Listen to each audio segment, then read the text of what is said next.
Hello mga mare, it's another day, another vlog.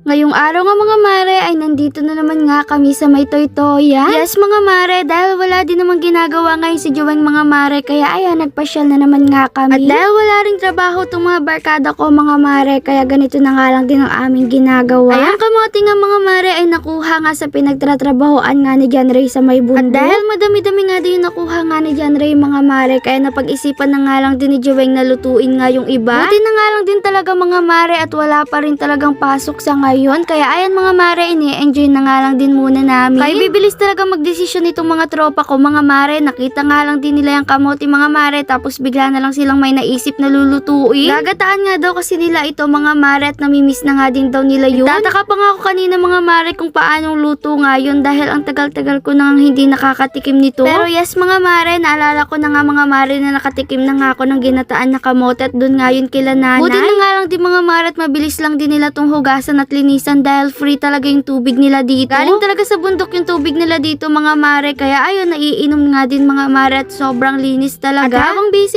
nga nagtatadtad to sila Joeng mga mare, abay busy nga din maghanap ng niyog itong si Jerome. O diba mga mare, lahat talaga sila ay merong ginagawa. Ako nga lang ang wala mga mare, syempre tiga video. At kung hinahanap niyo naman si Jeremy ngayon mga mare, abay hindi nga siya pwede. Hindi nga siya pwede mga mare dahil pinagbabawalan nga siya ng kanyang parents. Pero naiintindihan din naman namin yun mga mare dahil makulit nga din kasi itong si Jeremy. Kaya kung napapanood man to ni Jeremy mga mare, abay magtinutino ka na pare para naman makasama ka na naman namin.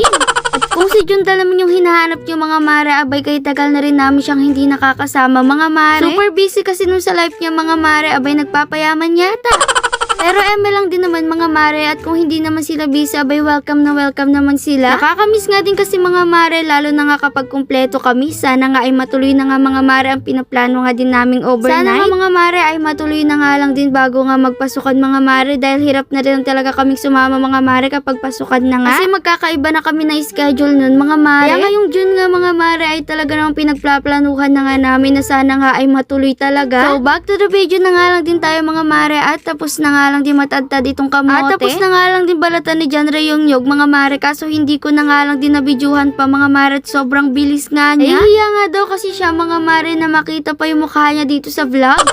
Kaya kako kung mahihiya nga siya mga mare, ay paano nga ma-expose yung mukha niya mga mare at paano nga nila makikita. Tapos kako nga mga mare, paano na kapag may viewers siya nagkakagusto sa kanya mga mare, edi nasad na nga siya at hindi nga kita yung mukha.